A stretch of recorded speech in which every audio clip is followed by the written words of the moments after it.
Hello guys and WhatsApp, क्या हालचाल है। उम्मीद करता हूँ सभी अच्छे होंगे। I am Pintu Saini, mathematics mentor. आप सभी का स्वागत करता हूँ कैलकुलस क्लासेस के डिजिटल प्लेटफॉर्म पर, जहां टीचर आपको दिल और दिमाग दोनों से पढ़ाते हैं। तो आज मैं आप लोगों के लिए लेकर आया हूँ एनसीईआरटी क्लास 11th का चैप्टर नंबर 10 कॉनिक सेक्शन। तो आज का चैप्टर बड़ा ही इंटरेस्टिंग होने वाला है। आज अपन कॉनिक सेक्शन के बारे में पढ़ेंगे। इनसे कॉनिक सेक्शन संकव परिच्छेद है उसका इंट्रोडक्शन के बारे में पढ़ेंगे, और इससे बनने वाली जो भी चीज पैराबोला, एलिप्स, हाइपरबोला के बारे में आज इस क्लास में अपन चर्चाएं करेंगे। बट आज की जो क्लास होगी उसमें अपन केवल और केवल कॉनिक सेक्शन का इंट्रोडक्शन पढ़ेंगे तथा सर्किल का स्टैंडर्ड फॉर्म और उससे रिलेटेड क्वेश्चनों को करेंगे। उसके बाद नेक्स्ट पैराबोला, हाइपरबोला और कंडीशन आपकी जो भी है एलिप्स की, उसके बारे में चर्चाएं करेंगे। तो बिना देरी किए आप फटाफट मेरे से जुड़ जाइए। तो स्टार्ट करते हैं आज की क्लास को। तो पहले मैं आपको बता दूं, यदि आप हमारे चैनल पर नए हैं तो हमारे चैनल को लाइक करें, सब्सक्राइब करें तथा बेल आइकन को दबाना ना भूले। तो आज की इस क्लास में यानी कि कॉनिक सेक्शन के चैप्टर में जो आप पढ़ोगे वो किस किस के बारे में पढ़ोगे कि सबसे पहले अपन पढ़ेंगे इंट्रोडक्शन। कॉनिक सेक्शन का क्या पढ़ेंगे? इंट्रोडक्शन की। एक कॉनिक सेक्शन होता क्या है इसका थोड़ा सा डेफिनेशन पढ़ेंगे। फिर कॉनिक सेक्शन से ही रिलेटेड अपन एक पार्ट पढ़ेंगे, क्या? सर्किल के बारे में। फिर यानी कि इस कॉनिक सेक्शन के चैप्टर में अपन कवर करने वाले हैं पैराबोला को। इस कॉनिक सेक्शन के चैप्टर में ही अपन कवर करने वाले हैं एलिप्स को, और कॉनिक सेक्शन में अपन कवर करने वाले हैं हाइपरबोला को। बट आज के इस लेक्चर में केवल अपन इन दो बात ही क्लियर कर पाएंगे कि इंट्रोडक्शन, कि कॉनिक सेक्शन होता क्या है, किसे संकव परिच्छेद कहते हैं, क्या डेफिनेशन होती है कॉनिक सेक्शन की, और दूसरा यानी कि सर्किल के बारे में कि एक वृत्त जो होता है उसका स्टैंडर्ड फॉर्म क्या होता है, कैसे यानी कि वृत्त का जनरल इक्वेशन फाइंड किया जाता है, या फिर आपको किसी सर्कल का सेंटर दे रखा हो, रेडियस डिफाइन करनी हो, सेंटर और रेडियस दे रखा हो तो कैसे आप उसका यानी कि इक्वेशन डिफाइन करेंगे। तो देखिए स्टार्ट करते हैं इंट्रोडक्शन की। कॉनिक सेक्शन जो होता है वो क्या होता है। तो देखना बेटे, कॉनिक सेक्शन जो होता है, संकव परिच्छेद क्या होता है। तो इन जनरली कि ये आपकी एक कोई फिक्स लाइन है। क्या है? एक फिक्स लाइन। तो इस लाइन को अपन डॉटेड से ले लेते हैं।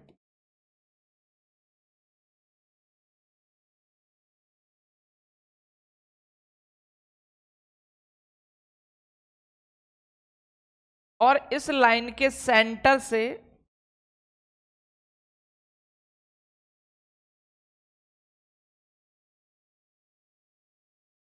मैंने ये एक रोड ली कि ये एक डॉटेड फिक्स लाइन थी, और ये अपन ने कोई रोड ली, छड़ ले ली, और इस छड़ को ऐसे गोल गोल घुमाया।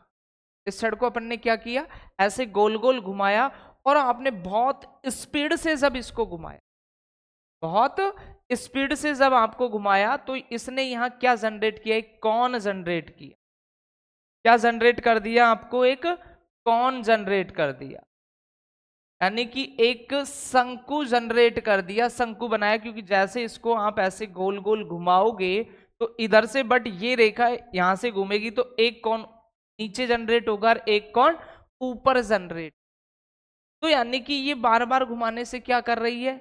ये जो रोड है वो जनरेटर का काम करेगी।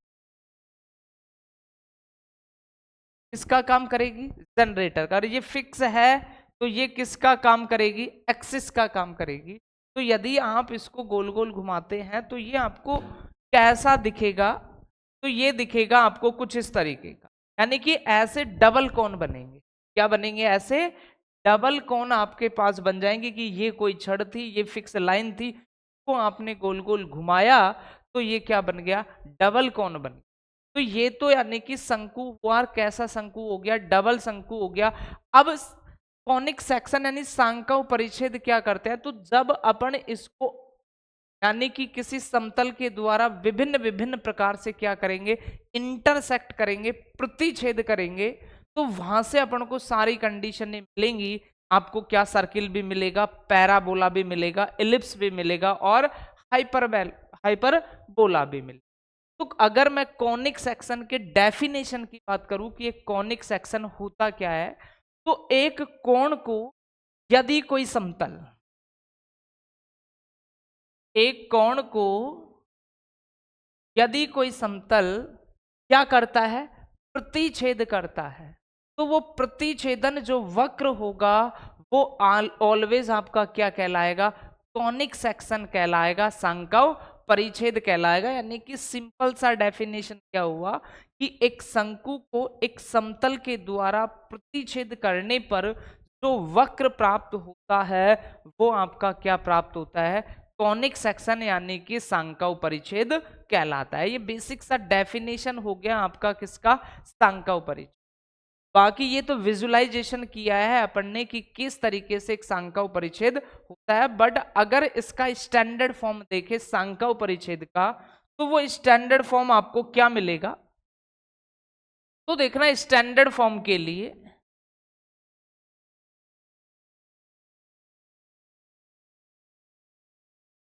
अब विजुअलाइजेशन में और इसमें यहां थोड़ा सा फर्क होगा। तो स्टैंडर्ड फॉर्म के लिए अपन ने मान ली एक फिक्स लाइन, क्या लेकर चले अपन, एक फिक्स लाइन, कि ये अपनी एक फिक्स लाइन है।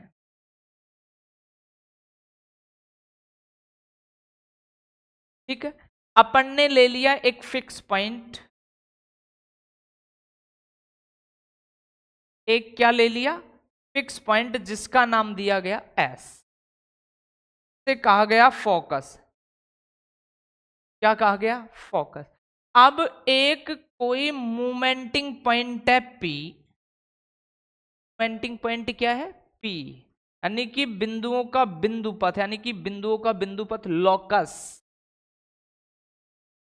लॉकस क्या होता है, बिंदु का बिंदु पथ क्या होता है कि एक बिंदु जो क्या कर सकता है, मूवमेंट कर सकता है, बट एक रेस्ट्रिक्शन के साथ, एक कंडीशन के साथ, जो भी कंडीशन उसको दी जाए उसके अकॉर्डिंग। तो अगर मैं स्टैंडर्ड फॉर्म देखूं कॉनिक सेक्शन की, कि एक सांकव परिच्छेद जो होता है वो क्या होता है कि उसमें एक फिक्स लाइन होगी, एक फिक्स पॉइंट एस जिसको फोकस कहा जाएगा, एक फिक्स लाइन जो होगी उसको डायरेक्ट रिक्स कहा जाएगा, और इस यानी कि फिक्स पॉइंट की ये मोमेंटिंग पॉइंट पी, ये तो मोमेंटिंग पॉइंट पी है, इसकी फिक्स पॉइंट आर एस से और फिक्स रेखा एल से जो दूरियों का अनुपात है वो ऑलवेज कैसा होना चाहिए, कांस्टेंट। एक कोई चलायमान बिंदु है, मोमेंटिंग पॉइंट है, एक स्थिर बिंदु से तथा एक स्थिर रेखा से का अनुपात होना चाहिए, वो क्या होना चाहिए, कांस्टेंट होना चाहिए। वह कांस्टेंट जो होगा वो ही आपका क्या कहलाएगा, कॉनिक सेक्शन। अब वो जो अनुपात, ये आप अनुपात क्या हुआ, P S divide by P M, P S divide by P M equal to constant. तो P S divide by P M constant जो है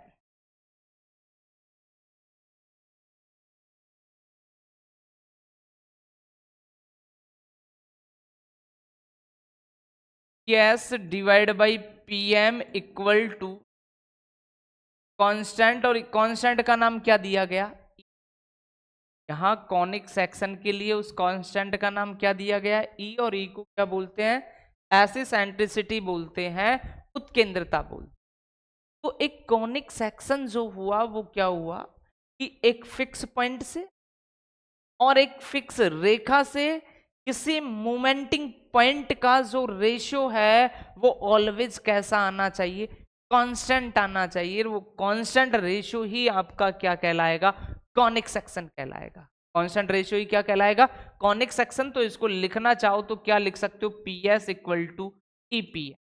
बट ये रेशियो के लिए ध्यान रखना, ये ratio P S by P M ही होना चाहिए, न कि P M by P S.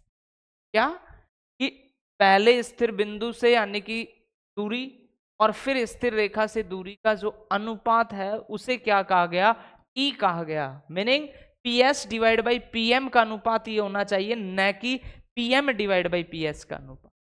Conic section की क्या कहानी हुई कि एक फिक्स पॉइंट से और एक फिक्स रेखा से किसी मोमेंटिंग पॉइंट पी यानी कि कोई चलायमान बिंदु पी यानी कि किसी बिंदु का जो बिंदु पथ है, बिंदु पी का बिंदु पथ है, उसकी एक स्थिर बिंदु से दूरी, स्थिर रेखा से दूरी का अनुपात ऑलवेज क्या आना चाहिए, एक कांस्टेंट वैल्यू आनी चाहिए, और उस कांस्टेंट वैल्यू का नाम क्या दिया गया, ई दिया गया, एसिसेंट्रिसिटी कहा गया, जिसको उत्केंद्रता बोलते हैं। तो वह अनुपात जो होगा वो ऑलवेज आपका क्या होगा, कॉनिक सेक्शन। अब कॉनिक सेक्शन से ही आपको बहुत सारी चीजें जो मिलने वाली हैं, कि पैराबोला भी इसी से मिलने वाला है, इलिप्स भी इसी से मिलने वाला है, हाइपरबोला भी इसी से मिलने वाला है, और सर्किल भी इसी से। तो कब तो यानी कि वो सर्किल होगा, कब इलिप्स होगा, कब पैराबोला होगा, कब हाइपरबोला होगा। तो जो ऐसी सेंट्री ई है, यदि ई का मान 1 हो जाए, ई का मान क्या हो जाए 1, बाकी स्टैंडर्ड फॉर्म सारी चीजें पढ़ेंगे, बट थोड़ा सा विजुअलाइजेशन कर लेते हैं, थोड़े से मानक रूपों के बारे में समझ लेते हैं। यहाँ इक्वल टू यदि 1 हो जाए, यानी कि P S divide by P M equal to 1, तो पी एस इक्वल टू क्या हो जाए, पी एम हो जाए, यानी कि ई का मान यदि 1 है तो वो ऑलवेज क्या कहलाएगा, पैराबोला। क्या कहलाएगा, पैराबोला कहलाएगा। और यदि 0 लेस देन ई लेस देन 1, कि ई का मान किससे छोटा हो जाए, 1 से छोटा हो जाए, तो वो फिर क्या कहलाएगा, यानी कि ई लेस देन 1 अगर हो, ई का मान किससे छोटा हो, 1 से छोटा हो, तो वो ऑलवेज आपका इलिप्स कहलाएगा। क्या कहलाएगा, इलिप्स, दीर्घवृत्त। और यदि ई इज ग्रेटर देन 1 हो जाए, इज ग्रेटर देन क्या हो जाए 1, तो वो होता है आपका हाइपरबोला। क्या होता है आपका, हाइपरबोला। तो आइए ये बेसिक कंडीशन, यानी कि स्टैंडर्ड इक्वेशन कॉनिक सेक्शन का एक चलायमान बिंदु, यानी कि पॉइंटिंग पॉइंट की एक स्थिर बिंदु से दूरी तथा एक स्थिर रेखा से दूरियों का जो अनुपात है, वो अनुपात ऑलवेज कैसा होना चाहिए, कांस्टेंट होना चाहिए। और उस कांस्टेंट वैल्यू का क्या नाम दिया गया, ई का, ई को क्या बोलते हैं, एसिसेंट्रिसिटी बोलते हैं, उत्केंद्रता बोलते हैं। अब ई की 3 कंडीशनें आई, ई इक्वल टू 1 तो पैराबोला, ई लेस देन 1 तो इलिप्स, और ई इज ग्रेटर देन 1 तो हाइपरबोला। तो ये 3 कंडीशनें होंगी के मान पर, यदि ई का मान ऐसा हो तो ये कंडीशन होती है। आइए देखते हैं। तो इनको यानी कि विजुअलाइजेशन करते हैं कि किस तरीके से क्या कंडीशन बनती है। कि मान लीजिए ये द्विशंकु है, और ये आपका जो है वो क्या है, समतल है।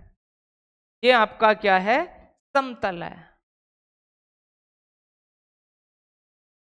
और इस समतल ने इस द्विशंकु, यानी द्विशंकु पर भी प्रतिच्छेद कर सकता है और नीचे भी। तो अभी इस समतल ने इस शंकु को कहां प्रतिच्छेद किया, ऊपर की ओर। अब ऊपर की ओर प्रतिच्छेद किया तो ये कोई यानी कि आपकी क्या थी, स्टिक थी, छड़ थी, जिसको आपने ऐसे गोल गोल घुमाया था, तो इसने क्या बना दिया था, एक कौन बना दिया था। और कौन भी कैसे बनाए, डबल कौन बनाए। ठीक है, इस रेखा का, ये स्थिर रेखा के साथ कौन है वो कितना है, अल्फा। और इस समतल का इस रेखा के साथ कौन कितना है, बीटा। बट यानी कि ये स्थिर रेखा जो है वो समतल के साथ कितने डिग्री का कोण बनाती है, 90 डिग्री। तो ध्यान से समझना, यदि यह 90 डिग्री का कोण बनाती है, क्या बनाती है, 90 डिग्री का कोण यदि समतल इस रेखा के साथ बनाता है, ये जो आकृति दिख रही है आपको, कैसी आकृति दिख रही है, सर्किल की आकृति। सर्किल के लिए क्या कहानी हो, यदि बीटा इक्वल टू कितना हो, 90 डिग्री हो, क्या का मान कितना हो जाए, 90 डिग्री की। जब आप किसी शंकु को किसी समतल के द्वारा इंटरसेक्ट करे, प्रतिच्छेद करे, बट वो समतल उस जो ये फिक्स रेखा है, फिक्स लाइन है, उसके साथ कितने डिग्री का कोण बनाए, समतल कितने डिग्री का कोण बनाए, 90 डिग्री का। तो इस प्रकार ये जो कोण कटेगा वो किस रूप में कटेगा, एक सर्किल के रूप में। सर्किल की कहानी की एक शंकु को एक प्लेन के द्वारा इंटरसेक्ट किया जा रहा है, बट जो बीटा है वो प्लेन है, वो इस फिक्स लाइन के साथ कितने डिग्री का कोण बना गया, 90 डिग्री का कोण बना गया। तो अपन ने कह दिया कि क्या है, एक बनने वाला जो कटने के बाद जो पार्ट बनेगा वो कितने का बने, किसका बनेगा, सर्किल का। अब मान लीजिए कि ये आपका समतल है, ये यानी कि कोई यानी कि आपकी स्टिक थी, अल्फा कोण बनाया, इस समतल ने इस फिक्स लाइन के साथ कितना कोण बनाया, बीटा। अब बीटा की स्थिति क्या है कि ये जो बन रहा है अब आपका इस तरीके से, तो थोड़ा वृत्त से लंबा बन रहा है, और वृत्त से लंबा बन रहा है तो मीनिंग ये क्या है, आपका इलिप्स है, दीर्घवृत्त है। क्या है, दीर्घवृत्त है। अब दीर्घवृत्त की खास बात क्या होती है कि यहां तो ये समतल बिल्कुल यानी कि क्या था, इसके अक्ष के परपेंडिकुलर, बट इस अक्ष के परपेंडिकुलर से इसको थोड़ा सा घुमाया गया। क्या किया गया, थोड़ा सा घुमाया गया। थोड़ा सा का मतलब क्या है कि अल्फा छोटा है बीटा से, बट बीटा छोटा है किससे, 90 डिग्री से। कि यदि ये एंगल बीटा का मान 90 डिग्री से तो छोटा हो, बट ये जो यानी कि आपकी रोड है उस अल्फा से क्या हो, ये कोण बड़ा हो, कि आप एक समतल से एक शंकु को इस तरीके से इंटरसेक्ट करें ताकि ये रेखा के साथ बीटा जो कोण काटे, और ये रेखा के साथ जो यानी कि ये छड़ इस स्थिर रेखा के साथ अल्फा कोण बना रही है, तो अल्फा से बड़ा हो कौन, बीटा, और बीटा छोटा हो किससे, 90 से। तो इस प्रकार का जो इंटरसेक्ट होने पर जो आपको आकृति मिलेगी वो किसकी मिलेगी, यानी कि इलिप्स की मिलेगी, दीर्घवृत्त की मिलेगी। दीर्घवृत्त की क्या कंडीशन, जब एक प्लेन एक शंकु को इंटरसेक्ट करे, प्रतिच्छेद करे, बट अल्फा से बीटा का मान ज्यादा हो, बट बीटा का मान 90 डिग्री से क्या हो, कम हो, तो ऐसी जो इंटरसेक्ट से बनेगा वो आपका क्या बनेगा, दीर्घवृत्त। आगे देखते, अगली कंडीशन देखो कि आपको अगली कंडीशन में क्या कहा कि ये आपका वही समतल है, क्या है, समतल, और समतल से ये कोण को आपने क्या किया, इंटरसेक्ट किया। अब इस कोण का इंटरसेक्ट की खास बात क्या है कि ये स्टिक ने यानी कि इसके साथ अल्फा कोण बना रहा है, ये समतल इसके साथ क्या कोण बना रहा है, बीटा। बट इसकी खास बात ये है कि यदि अल्फा बराबर क्या हो जाए, बीटा, अल्फा बराबर क्या हो जाए, बीटा, यानी कि ये कोई रेखा थी और ये भी आपका कोई प्लेन था, तो यानी कि इस रेखा का ये कोण और ये कोण कैसा हो जाए, समान हो जाए, तो आपको कुछ ऐसी आकृति मिलेगी, आपको कुछ ऐसी आकृति मिलेगी। ऐसी आकृति वो आपकी क्या होगी, पैराबोला। क्या होगा, पैराबोला, परवलय। परवलय की क्या खास कंडीशन रही कि जब एक कोण को एक प्लेन द्वारा इंटरसेक्ट किया जाए और अल्फा का मान किसके बराबर हो जाए, बीटा के बराबर हो जाए, अल्फा का मान किसके बराबर हो जाए, बीटा के बराबर हो जाए, तो अपन कहेंगे कि इस प्रकार इंटरसेक्ट से जो प्रतिच्छेदन वक्र आएगा, वो प्रतिच्छेदन वक्र इंटरसेक्शन जो कर्व है वो ऑलवेज आपका क्या कहलाएगा, पैराबोला कहलाएगा।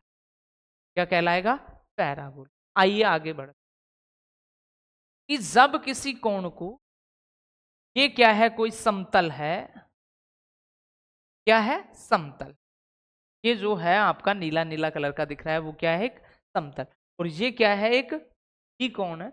उसको जब कोई समतल काटे और एक ऊपर ये काट दिया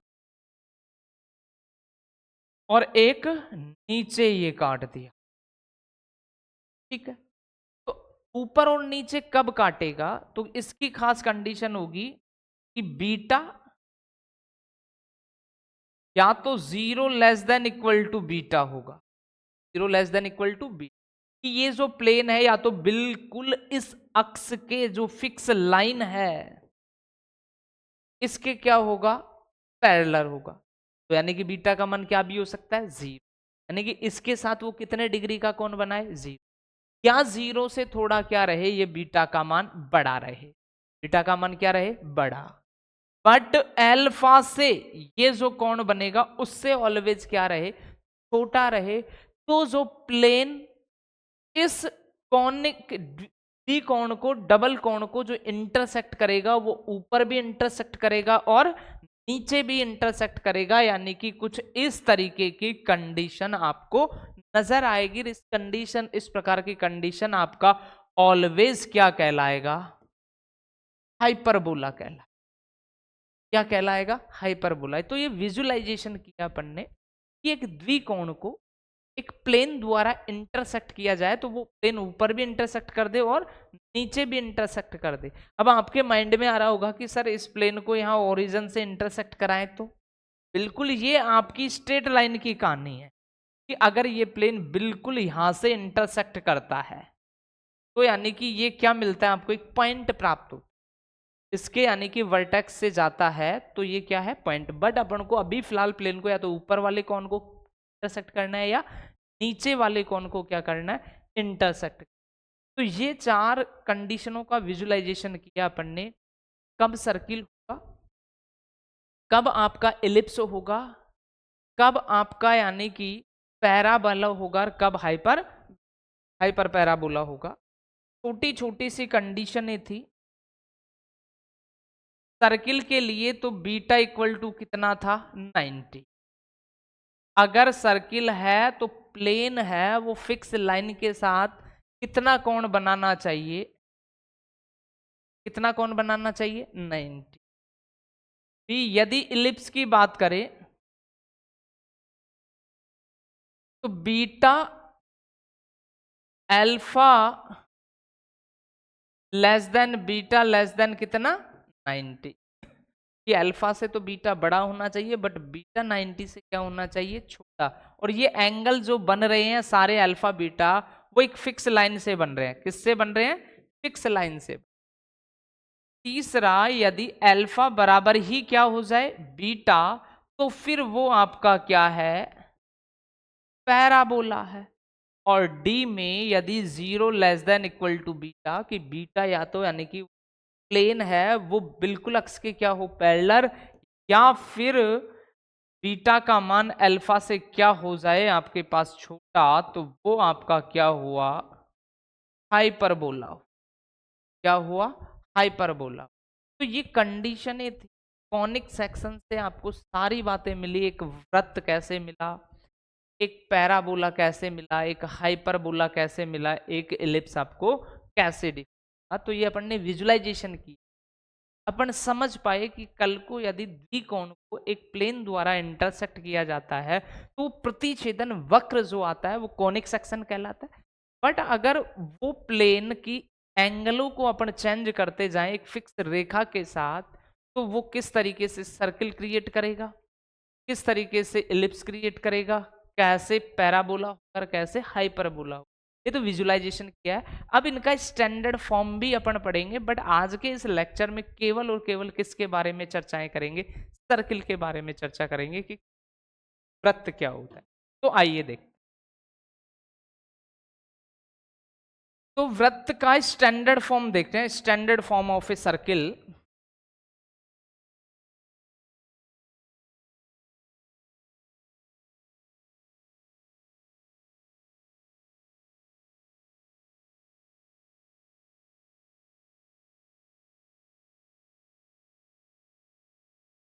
वृत्त क्या होता है पहले इस चीज को देख लेते कि वृत्त में एक फिक्स पॉइंट होता है।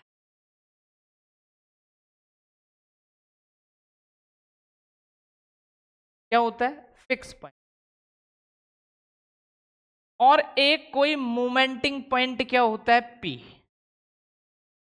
और इस चलायमान बिंदु की खास बात क्या होती है, इसको एक रेस्टिकेट होता है कि ये मूवमेंट तो करें, इसको फ्रीडम तो है कि तुम चल फिर तो सकते हो, बट आपका एक रेस्टिकेट लगाया गया है कि इस फिक्स पॉइंट से इस मूवमेंटिंग पॉइंट की जो दूरी है वो ऑलवेज क्या होनी चाहिए, नियत रहनी चाहिए, एक फिक्स रहनी चाहिए। फिक्स लाइन को क्या कहा गया? आर। तो एक स्थिर बिंदु से बिंदुओं का वह बिंदु पथ जिसकी एक स्थिर बिंदु से दूरी ऑलवेज कैसी रहे? समान। कि ये पॉइंट यहां है, चलकर यहां आ गया, चलता गया चलता गया, ऐसे ये पॉइंट चल रहा है, इस तरीके से ये पॉइंट क्या है? चल रहा है। तो यहां P है तो इसकी इस फिक्स पॉइंट से दूरी R1 और ये कितना? R2।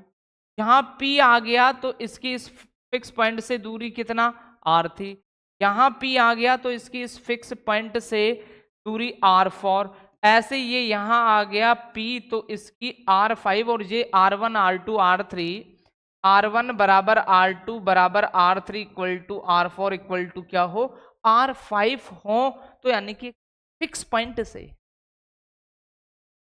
बिंदुओं का वह बिंदु पथ जिस एक स्थिर बिंदु से दूरियां सदैव कैसी रहें? समान रहें, तो वो आपका क्या कहलाता है? एक वृत्त कहलाता है। अब इसमें कहा गया कि इस फिक्स पॉइंट को क्या कहा गया? उस वृत्त का सेंटर कहा गया। वृत्त का क्या कहा गया? सेंटर। और ये फिक्स दूरी को क्या कहा गया? रेडियस कहा गया।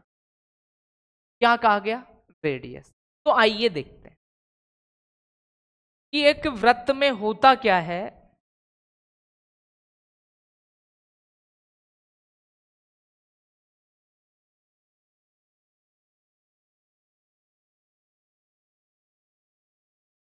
कि ये सर्किल है तो इसका एक फिक्स पॉइंट होता है जिसको अपन ने O दे दिया, और इस फिक्स पॉइंट के केंद्र क्या मान लिए? H कोमा के, जिसको क्या कहा गया? केंद्र, सेंटर। ठीक है। और ये कोई मोमेंटिंग पॉइंट था P। मोमेंटिंग पॉइंट क्या था? P, जिसके कोऑर्डिनेट अपन ने क्या मान लिए? X और Y।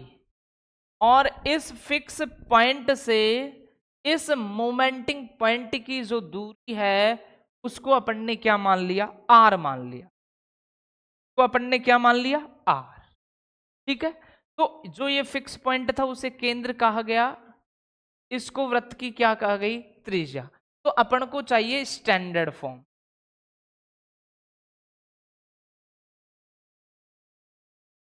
Of circle. कि एक वृत्त का मानक रूप क्या होता है। तो आइए देखते हैं कि एक वृत्त का मानक रूप कैसा होगा। तो ये O पॉइंट है, ये P पॉइंट है, दोनों के कोऑर्डिनेट आपको दे रखे हैं। तो दो बिंदुओं के बीच की OP, और OP किसके बराबर है मेरे भाई? R के। OP किसके बराबर है? R के। कि यहां से यहां तक की OP है वो ये फिक्स दूरी कितनी है? R। तो कैलकुलेट करते हैं OP, यानी दो बिंदुओं के बीच का डिस्टेंस आपने बचपन में पढ़ा है x2 माइनस x1 का whole square plus y2 minus y1 का होल स्क्वायर का स्क्वायर रूट। तो OP का होगा under root x2 minus x1 का होल स्क्वायर, तो x माइनस h का whole square plus y minus k का whole square equal to R। से रूट को हटाना है तो हटाओ, क्या होगा? वर्ग करेंगे स्क्वायर, तो x माइनस एच का whole square plus y minus k का होल स्क्वायर और इक्वल टू में क्या हो गया? R square. तो ये ही आपका उस वृत्त का क्या कहलाता है? स्टैंडर्ड फॉर्म कहलाता है। कब? जब किसी वृत्त का सेंटर आपको पता हो और रेडियस आपको पता हो। अगर ये दोनों चीजें आपको पता है तो किसी वृत्त का जो मानक रूप होगा, तो वृत्त के मानक रूप का समीकरण जो आएगा वो क्या आएगा? x माइनस एच का whole square y minus k का होल स्क्वायर इक्वल टू क्या? R square. ये था किस वृत्त का स्टैंडर्ड फॉर्म, जहां h और k क्या है? इसके केंद्र, और r क्या है? इसकी रेडियस। अब इससे रिलेटेड कैसे आपको मिलने वाले हैं तो इसके बारे में चर्चाएं करते हैं। तो देखिए, पहला एग्जाम्पल मिला है आपको और उसमें क्या मिला केंद्र 0,0 तथा त्रिज्या r वाले वृत्त का समीकरण ज्ञात करो। केंद्र यानी कि आपको दिया, सेंटर दे दिया 0, और रेडियस दे दी r। तो समीकरण के लिए अभी अपन ने पढ़ा x माइनस एच का whole square plus y minus k का होल स्क्वायर इक्वल टू क्या होता है, आर स्क्वायर। तो h के स्थान पर h का मान, k के स्थान पर k का मान, r के स्थान पर r का मान। तो 0 रखा तो x माइनस 0 का whole square, y minus k का होल स्क्वायर, r ही है तो क्या हो गया, r स्क्वायर। x में से 0 गया तो x, तो x स्क्वायर प्लस y में से k का मान 0, y में से 0 गया तो y स्क्वायर इक्वल टू कितना, r स्क्वायर। तो यहां से दूसरा यानी कि सरल इक्वेशन बोलते हैं इसको, वृत्त का सिंपल इक्वेशन, कि जब सेंटर 0, 0 हो तो किसी वृत्त का जो समीकरण होता है वो x square plus Y square equal to क्या होता है मेरे भाई, आर स्क्वायर होता है।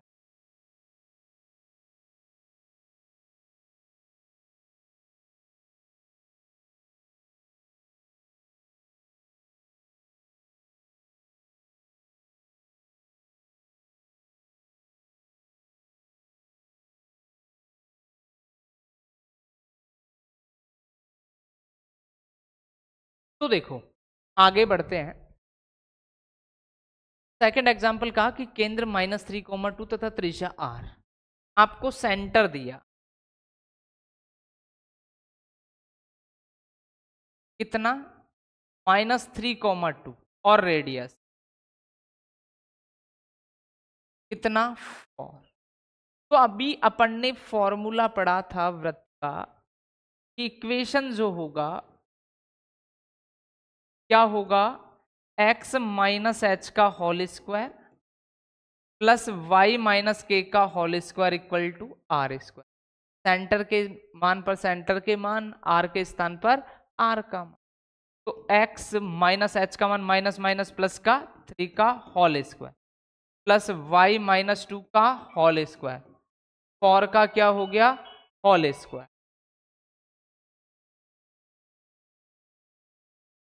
तो आगे बढ़े, a प्लस बी का होल स्क्वायर करेंगे तो a square plus b square plus 2ax, y square plus 4 minus 4x equal to कितना हो गया, 16।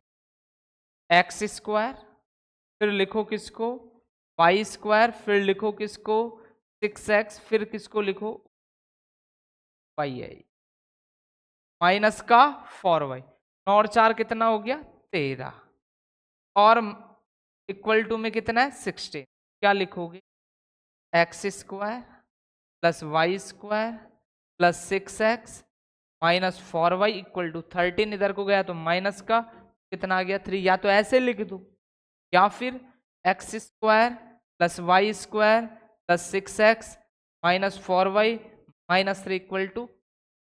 तो उस वृत्त का जो समीकरण आया वो कितना आ गया मेरे भाई, x square plus Y square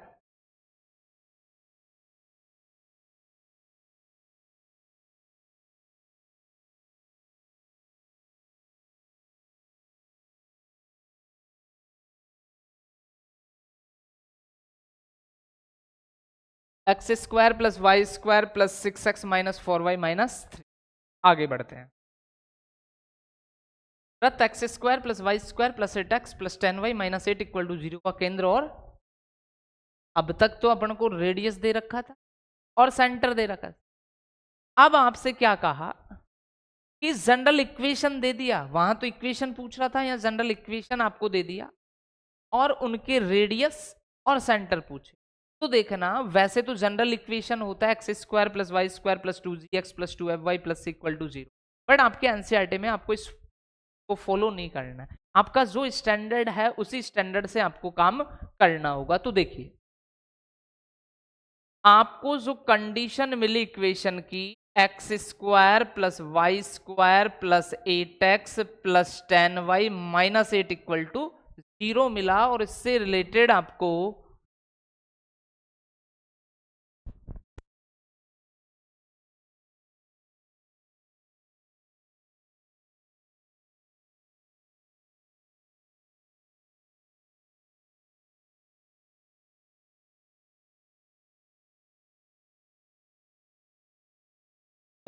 equation मिला x square plus Y square plus 8x plus 10y minus 8 equal to 0 का।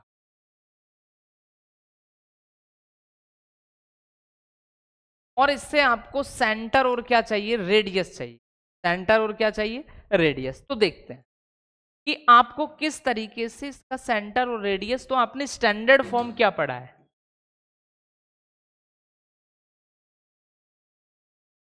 आपने स्टैंडर्ड फॉर्म पढ़ा है x माइनस एच का whole square y minus k का whole square equal to r square, जहां centre जो आपका होता है वो h कोमा k होता है, और रेडियस जो होता है वो कितना होता है, r। तो आपको इस इक्वेशन को इसी फॉर्मेट में लाना है। तो आइए देखते हैं कि x square plus Y square plus 8x plus 10y minus 8 equal to 0 को इस फॉर्म में कैसे लाते हैं। तो इसके लिए आपने लिखा एक्स स्क्वायर के साथ लिख दिया 8x को, फिर लिखा वाई स्क्वायर, फिर लिख दिया 10y को, फिर माइनस 8 इक्वल टू क्या लिख दिया। तो ये भी आपका क्वाड्रेटिक इक्वेशन है, ये भी आपका क्वाड्रेटिक इक्वेशन है। इनको बनाना है परफेक्ट स्क्वायर। क्या बनाना है, परफेक्ट स्क्वायर, पूर्ण वर्ग बनाना है आपको। और पूर्ण वर्ग की एक कंडीशन होती है कि सबसे पहले एक्स स्क्वायर का जो भी कोफिशिएंट है उसे कॉमन लो। तो एक्स स्क्वायर का कोफिशिएंट कुछ है नहीं, छोड़ो। फिर एक्स का कोफिशिएंट, यानी परफेक्ट स्क्वायर की कंडीशन में आपको बता दूं कि परफेक्ट स्क्वायर का ए जो पॉइंट है, जो भी एक्स स्क्वायर का कोफिशिएंट होगा उसे कॉमन लिया जाएगा।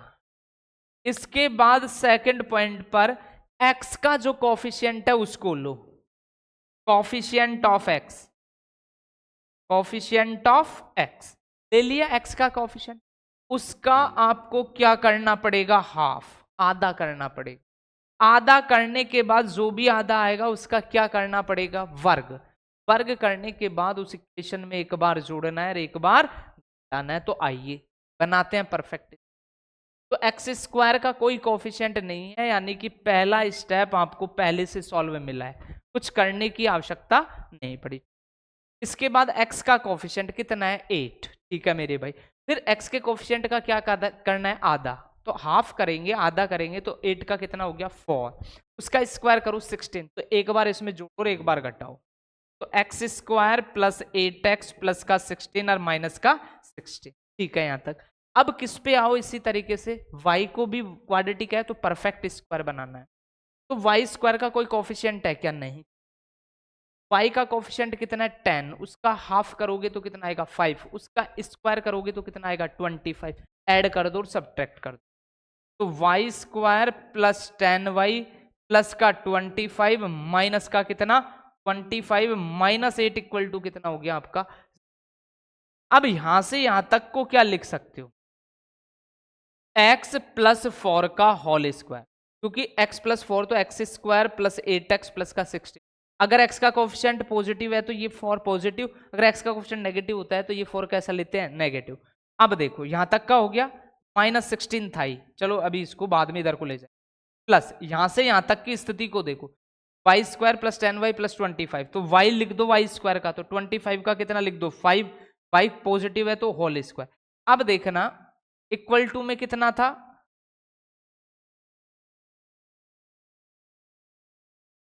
माइनस का 25 माइनस 8 और इक्वल टू में कितना हो गया, 0। तो देखो माइनस 16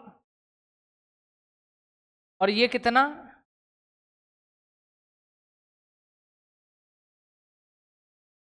माइनस 16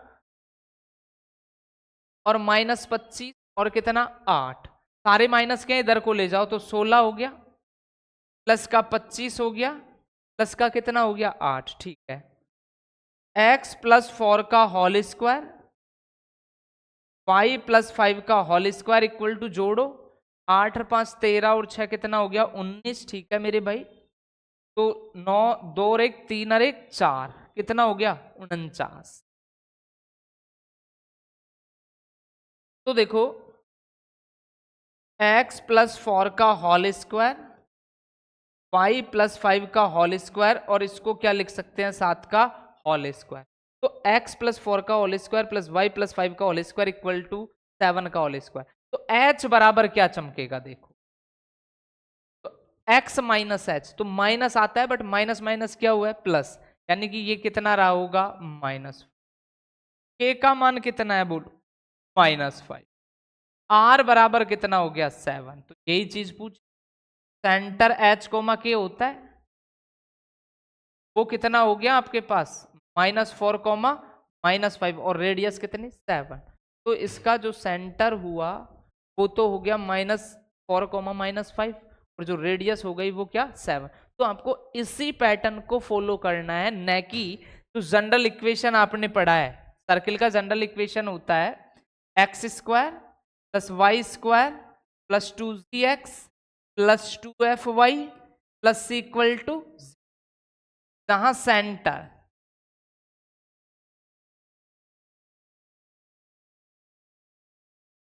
सेंटर क्या होता है -g माइनस एफ, और रेडियस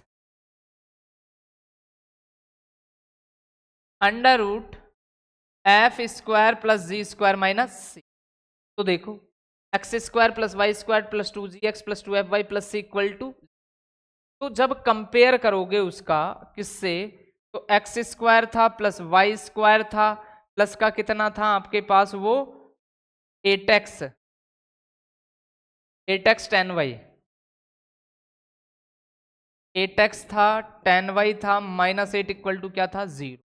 जब कंपेयर करोगे 2z तो कितना 8, तो z इक्वल टू कितना हो गया 4। यहां कंपेयर करोगे 2f कितना 10, तो f इक्वल टू कितना हो गया 5।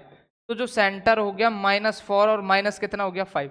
जब रेडियस r निकालोगे तो अंडर रूट में जी स्क्वायर तो 16 प्लस 5 का कितना हो गया 25, और ये कितना c माइनस सी, तो इससे कंपेयर माइनस माइनस प्लस का कितना हो गया 8, आर स्क्वायर इक्वल टू कितना हो गया 49, तो आर इक्वल टू कितना हो गया 7। तो आपको ये फॉर्मूला अप्लाई नहीं करना है, क्योंकि आपको जो है मेथड के ही नंबर मिलेंगे, तो आप ऐसा शॉर्टकट मेथड अप्लाई न करें, क्योंकि ये जनरल इक्वेशन होता है ना, आपकी एनसीईआरटी की बुक कहीं ना कहीं भी आपको जनरल बारे में कोई चर्चा नहीं की गई है। तो आप इस फॉर्मूले न करें, आपका जो पैटर्न है उसको अप्लाई। नेक्स्ट, बिंदु 2, -2 और 3, 4 से होकर जाने वाले उस वृत्त का समीकरण ज्ञात कीजिए जिसका केंद्र रेखा x plus y equal to 2 पर स्थित। तो देखना क्या कहा कि बिंदु 2, -2 और 3, 4 से कोई वृत्त गुजरता है तथा जिसका सेंटर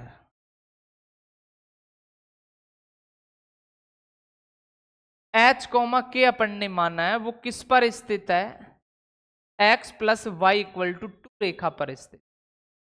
चलो कोई नहीं मेरे भाई, अपन ने लिख दिया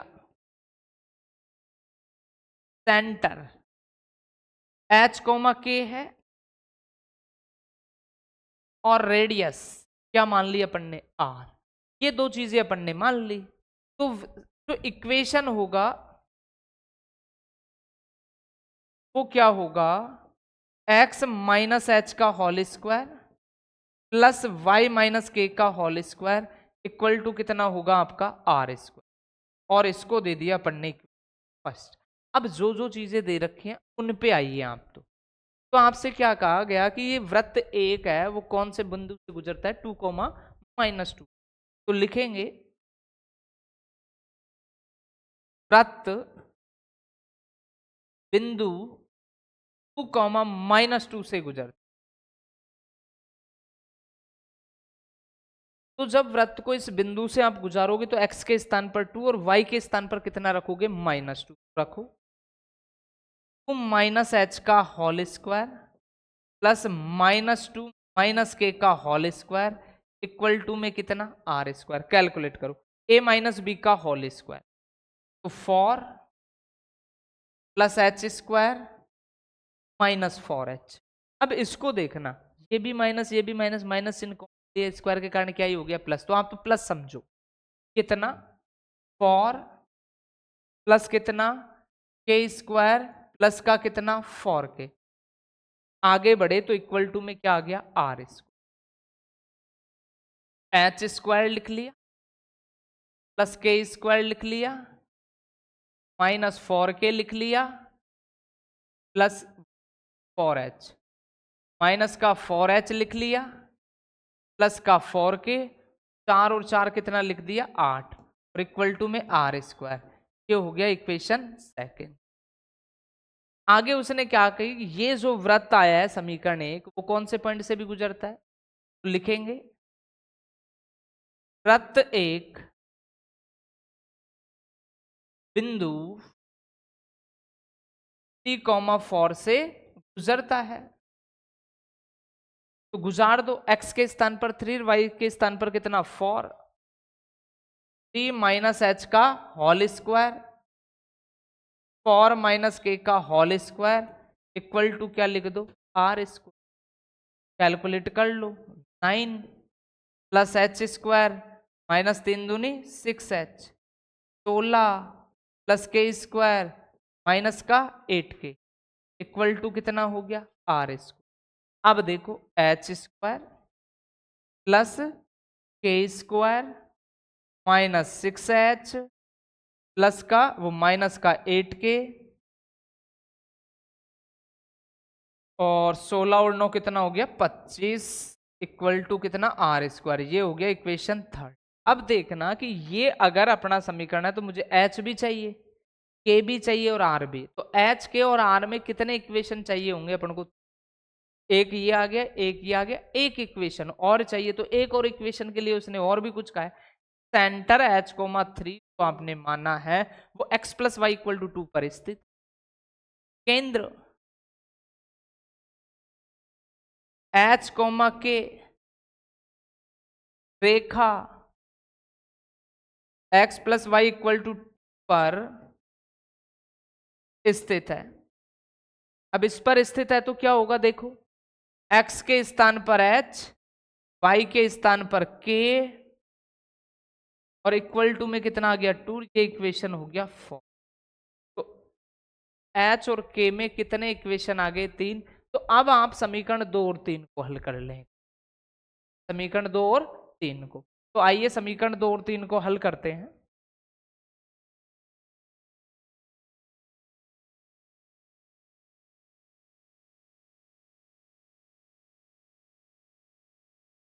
from equation second and third. तो देखना x square plus Y square 4h 4k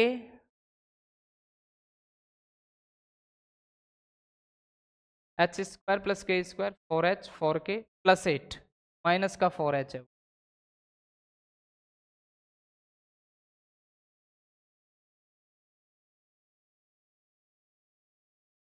plus का 4k प्लस 8 इक्वल टू क्या था r स्क्वायर। इन क्या है x square plus Y square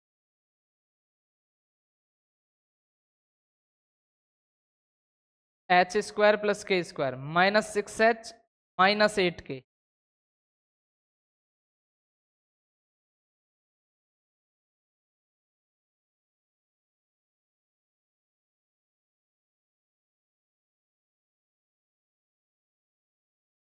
h square plus k square -6h -8k plus का 25 equal to कितना है r स्क्वायर। ये है ना, और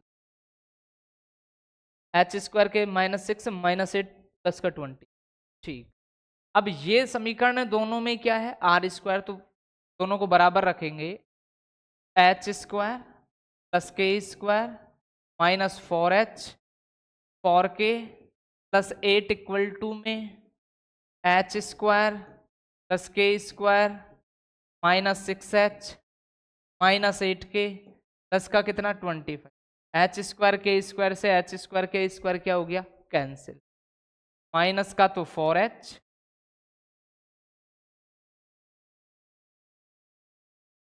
प्लस का 4k plus 8 equal to minus का 6h माइनस 8k प्लस का 25, h के को एक तरफ और कांस्टेंट को एक तरफ, तो माइनस का 6h इधर को आएगा तो प्लस का 6h और माइनस का 4h तो कितना हो गया 2h, 4k और 8k कितना हो गया टोटल 12k इक्वल टू 25 में से 10 जाएगा 15 और 2 17, ठीक है, तो कॉमन ले लो, h प्लस कितना 6k आ नहीं रहा, इसको दे दिया इक्वेशन 5, ठीक है। अब h और k में 5 है, from equation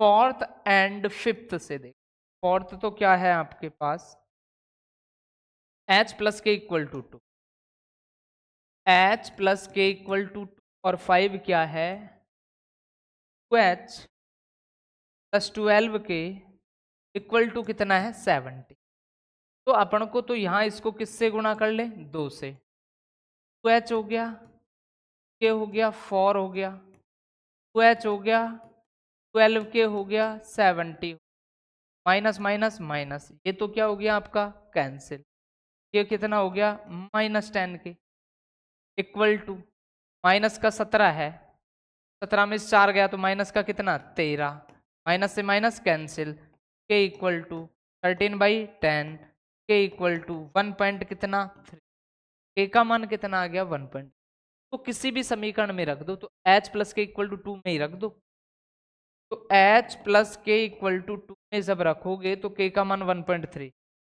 h equal to 1.1 h equal to minus 1 point कितना हो गया 3, तो h इक्वल टू 0 पॉइंट कितना हो गया 7, तो h का मान कितना आ गया 0, h भी आपके पास है k भी आपके पास है, तो आप क्या निकाल लो r निकाल, तो कोई सा भी इक्वेशन देख लो, ये रहा h k, तो यहां से क्या मिल जाएगा आपको r, h के स्थान पर h का मान, k के स्थान पर k का मान, कैलकुलेट करोगे तो क्या आ जाएगा आपके पास r का, तो देखते हैं कैलकुलेट कर लो, h बराबर तो कितना है k बराबर 1.3 h बराबर 0, जब यहां रखोगे 0.7 का होल स्क्वायर प्लस कितना 1.3 का होल स्क्वायर माइनस 4, h का मान कितना है आपके पास 0.7 प्लस का 4, k का मान कितना है 1.3 और प्लस का कितना हो गया 8 और इक्वल टू में क्या आ गया आपके पास r, इसको पढ़ते हैं आगे, 7 7 49, 0.49, 13 13 100, 1.69, 7 चौक 28,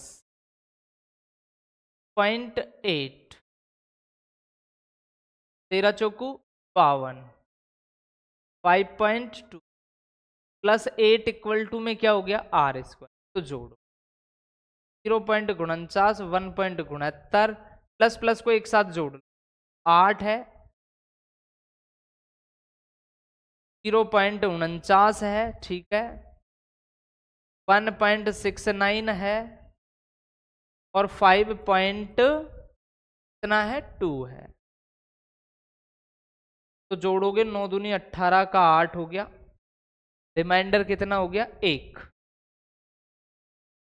5 4 4 10 2 12 1 13 पॉइंट, 8 1 9 5 14 और 1 15, 15.38 तो प्लस, लेकिन इसमें से कितना घटाना है 2.8, 2.8 जब घटाओगे ये तो 8 हो गया, 13 में से 8 गया तो 5, 4 में से हो गया तो कितना 2, 12.58 आया ये। तो देखना r square equal to 12 point कितना हो गया 58। अब आर स्क्वायर आपके पास है, एच आपके पास है, के आपके पास है, करोगे क्या, इस इक्वेशन में ले जाके रख दो। तो जब इस इक्वेशन में आप रखोगे समीकरण आएगा x माइनस एच का मान कितना आया था 0.7 का होल प्लस y माइनस 1.3 का होल स्क्वायर, और r का मान 12 पॉइंट कितना था वो 58। ये आ गया उस वृत्त का समीकरण। तो ये कुछ बेसिक कंडीशन ही थी, एग्जाम्पल अपन ने कवर की सर्किल के। नेक्स्ट देखेंगे अगली क्लास में। आज के लिए